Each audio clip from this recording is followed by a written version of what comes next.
नमस्कार, जनवार्तामध्ये आपल्या सर्वांचं स्वागत. सर्वप्रथम पाहूया ठळक बातम्या.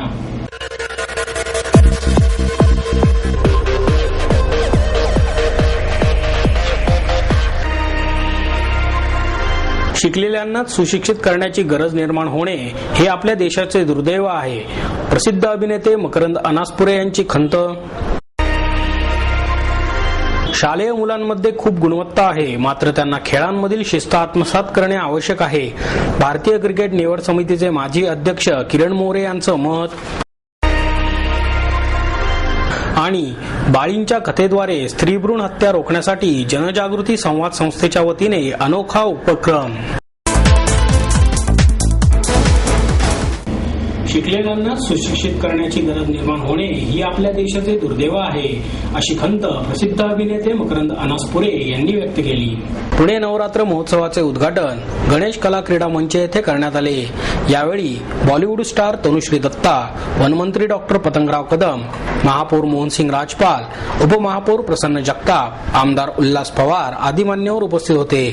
या कार्यक्रमात ज्येष्ठ कवी मंगेश पाडगावकर, कला दिग्दर्शक नितीन देसाई, लावणी सम्राज्ञी सुरेखा कुडची, निर्माते महेश टिळेकर आणि लोककलावंत सिद्धेश्वर झाडबुके यांना श्री लक्ष्मी माता कला संस्कृती पुरस्कार देऊन सन्मानित करण्यात आले. पुढे बोलताना अनासपुरे म्हणाले, आज स्त्रीभ्रूण हत्या रोखणे हा विषय गांभीर्याने घेण्याची वेळ आली आहे. गणेशोत्सव, नवरात्रोत्सव यासारख्या उत्सवांचे व्यापारी वा बाजारीकरण होऊ न देता या उत्सवांच्या माध्यमातून अशा गंभीर विषयांबाबत जनजागृती झाली पाहिजे, असेही अनासपुरे यांनी सांगितले. देसाई म्हणाले, पुणे ही माझी कर्मभूमी आहे, त्यामुळेच पुणेकरांसाठी जगातील 7 आश्चर्ये याच भूमीवर साकारण्याची माझी जबाबदारी मी लवकरच पूर्ण करणार आहे. यावेळी मंगेश पाडगावकर म्हणाले, माझं 82 वर्ष संपतंय. तो वरून टकटक आवाज देतोय, तो मला ऐकू येतोय, पण संगीत, शब्द आणि कवितेवर प्रेम करणारी रसिक माणसे जोपर्यंत आहेत तोपर्यंत मी मरायला तयार नाही. अशा शब्दात रसिकांना अंतर्मुख करीत कविवर्य पाडगावकर यांनी रसिकांना जीवनाची मरण येणार म्हणून कोणी जगायचं थांबतं का, जीव पडून प्रेम करायचं कोणी थांबतं का, ही कविता ऐकवत अनेकांच्या चेहऱ्यावर हास्य खुलवले. पुरस्काराविषयी बोलताना ते म्हणाले, बक्षीस मला नेहमीच आवडते. लहानपणी चमचागोटी स्पर्धेत मिळालेल्या 2 पेपरमेंटच्या गोळ्यांची चव अजूनही माझ्या जिभेवर तरळते आहे. महाराष्ट्र भूषण मिळाला, आता ज्ञानपीठ पुरस्कार राहिलाय, तोही मिळेलच अशी आशा व्यक्त करून पाडगावकर म्हणाले, माणूस पण सुंदर करणाऱ्या गोष्टी पुण्याने दिल्या, पुण्याने मला सारे काही दिले आहे, असेही त्यांनी यावेळी सांगितले. यावेळी लोककलावंत राजेंद्र बडगे आणि विनोद धोकटे यांचा देवीचा गोंधळ आणि वाघ्या मुरळी, लावणी सम्राज्ञी सुरेखा कुडची यांची बहादर लावणी, प्राजक्ता माळी आणि कलाकार यांचे भरतनाट्यम शैलीतील काली तांडव यासारख्या बहरदार कार्यक्रमांनी महोत्सवाचे उद्घाटन करण्यात आले.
शालेय मुलांमध्ये खूप गुणवत्ता आहे, मात्र त्यांनी खेळांमध्ये शिस्त आत्मसात करणे आवश्यक आहे, असे प्रतिपादन भारतीय क्रिकेट निवड समितीचे माजी अध्यक्ष किरण मोरे यांनी केले.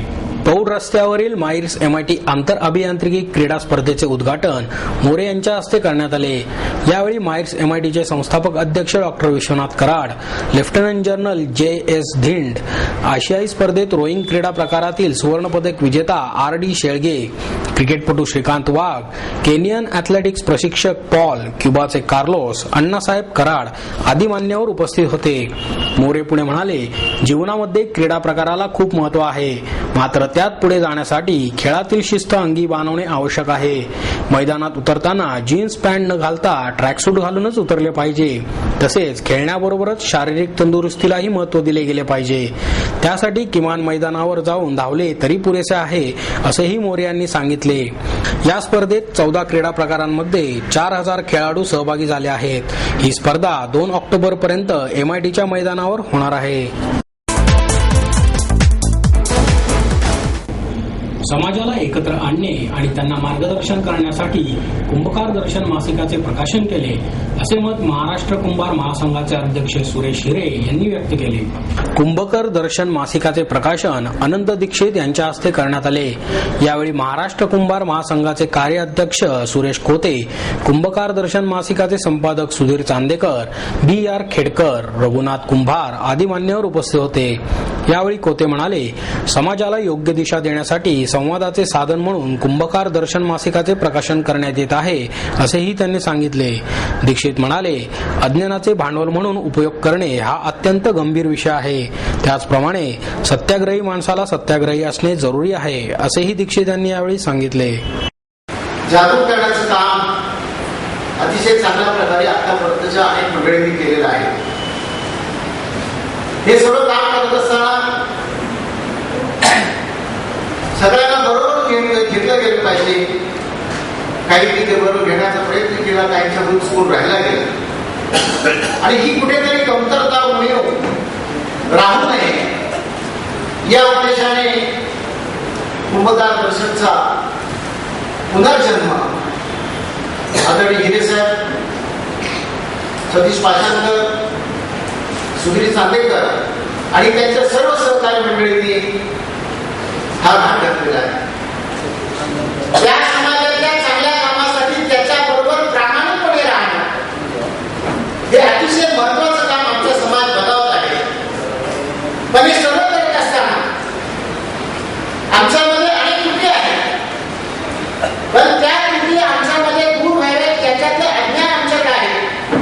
परंतु ज्यांच्याकडे काही सज्ञान आहे अशा मंडळींनी सुद्धा आमच्याकडे अशी काही भावना दाखवली नाही. या मंडळींना समाजामध्ये चांगलं स्थान देऊन, सुशिक्षित करून, वेगवेगळ्या पदांवर स्थान देऊन यांना समाजाला मोठं करावं, असं अनेक मंडळींना मनापासून सुद्धा त्यांनी कृती उतरवण्याचं काम केलं नाही, याची खऱ्या अर्थानं आज आम्हाला करता आहे. आणि हे तुमच्या माध्यमातून आम्हाला इथं बोलण्याचा उद्देश घेतलेला आहे की महाराष्ट्रातला प्रत्येक पत्रकार क्षेत्रातला, राजकीय क्षेत्रातला, विचारवंत क्षेत्रातला प्रत्येक माणूस तुम्हाला ओळखतो आणि असे अनेक मान्यवर सुद्धा तुम्ही त्यांचे व्यक्तिगत परिचयाचे आहेत आणि तुमच्या या विचारात, तुमच्या वाणीतून, तुमच्या संभाषणातून, तुमच्या विचारातून आमच्या समाजाविषयीच्या भावना आपण जर प्रसिद्ध केल्या, त्या इतर समाजापर्यंत, मान्यवरांपर्यंत, राजकारण्यांपर्यंत, ज्यांच्या हातामध्ये काही आम्हाला देण्यासारखं आहे अशापर्यंत तुम्ही नेण्याचं काम केलं तर आम्हाला असं वाटतं की त्यातून आम्हाला काहीतरी फायदा व्हावा. केंद्र सरकारी कर्मचारी आणि राज्य सरकारी कर्मचारी यांच्या वतीने विविध मागण्यांसाठी जिल्हाधिकारी कार्यालयासमोर धरणे आंदोलन करण्यात आले.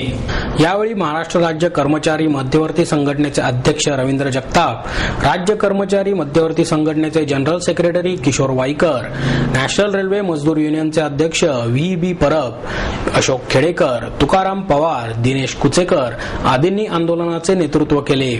तसेच निवासी उपजिल्हाधिकारी अनिल पवार यांना शिष्टमंडळाच्या वतीने मागण्यांचे निवेदन सादर करण्यात आले. नवीन पेन्शन स्कीम बंद करावी, पुण्याला A1 दर्जा मिळावा, अनुकंपा तत्वावर रिक्त झालेल्या जागेवर त्यांच्या कुटुंबातील सभासदास कामावर घ्यावे, बोनसची मर्यादा वाढवावी, ठेकेदारी पद्धत बंद करावी आदी मागण्या यावेळी कर्मचाऱ्यांच्या वतीने करण्यात आल्या. बाळीच्या कथेद्वारे स्त्रीभ्रूण हत्या रोखण्यासाठी जनजागृती संवाद संस्थेच्या वतीने अनोखा उपक्रम राबवण्यात येणार आहे. गर्भजल परीक्षेतील दोष आणि जन्माला आलेली मुलगी बाळी वारंवार परिस्थितीशी संघर्ष करतही आनंदी जीवन जगणारी ही लग्नानंतरच हिच्यावर गर्भजल परीक्षा करण्याची वेळ येते. अशा नाटकाद्वारे स्त्रीभ्रूण हत्या रोखण्यासंदर्भात संवाद संस्थेच्या वतीने स्त्री सुक्त अर्थात काळ्या बाळीची कथा या प्रयोगाचे सादरीकरण नवरात्र महोत्सवानिमित्त करण्यात येत आहे, अशी माहिती अभिनेते योगेश सोमण यांनी दिली. या नाटकाचे लेखन दिग्दर्शन योगेश सोमण यांचे आहे, तर महाराष्ट्र साहित्य परिषदेचे कोषाध्यक्ष सुनील महाजन यांनी संवाद पुणे संस्थेच्या वतीने नाटकाची निर्मिती केली आहे. या नाटकाचा पहिला प्रयोग दौंड येथील जागर महोत्सवात होणार आहे, तर 1 ऑक्टोबरला बारामती आणि 3 ऑक्टोबरला सोलापूर येथे या नाटकाचे प्रयोग होतील. संपूर्ण महाराष्ट्रात या नाटकाचे प्रयोग करण्यात येणार आहेत. या नाटकाद्वारे महाराष्ट्र साहित्य परिषदेच्या वतीने चालू असलेल्या अभिनय कार्यशाळेतील नवोदित कलाकारांना संधी उपलब्ध करून देण्यात आली आहे. या नाटकात 5 मुली आणि 2 मुलं अशी 7 कलाकारांचा सहभाग आहे. 1.25 तासाच्या या नाटकात ओवी, भोंडला, पाळणा, डोहाळे जेवण, मंगळागौर, भारूड या पारंपरिक गीतांचा आणि नृत्यांचा वापर करण्यात आला आहे. आजच्या युगात आहार आणि वस्तू खरेदी यावरील प्रेम वाढत आहे, पण नातेसंबंध आणि साहित्यावरील प्रेम आटत आहे, अशी खंत प्रसिद्ध साहित्यिक दत्ता भोसले यांनी व्यक्त केली. स्नेहवर्धन प्रकाशनच्या वतीने कैलासवासी रुक्मिणीबाई तुकाराम पाटील लिखित वैदर्भी बहिणा या काव्यसंग्रहाचे प्रकाशन ज्येष्ठ लेखिका आणि कवयित्री प्रतिभा शाहू मोडक यांच्या हस्ते करण्यात आले. यावेळी डॉक्टर भोसले अध्यक्षस्थानी होते. काव्यसंग्रहाच्या संपादिका श्यामला कुलकर्णी, प्रकाशक डॉक्टर स्नेहल तावरे उपस्थित होते. यावेळी डॉक्टर भोसले म्हणाले, सध्या टीव्ही समोर तासनतास घालवणाऱ्यांची संख्या अधिक आहे. साहित्यासंदर्भात तितकासा वेळ दिला जात नाही. प्रतिभा मोडक म्हणाल्या की प्रेम आणि काव्य यांचा संबंध बाहेरील गोष्टींशी नाही, तर ती अंतर्मनातून उमटणारी भावना आहे. अंतर्मनातील ही भावना शोधायला आणि बघायला कुठल्याही ज्ञानाची गरज नसते, तर ते उपजतच असते. या कार्यक्रमाचे सूत्रसंचालन सुजाता शेणई यांनी केले, तर डॉक्टर तावरे यांनी आभार मानले.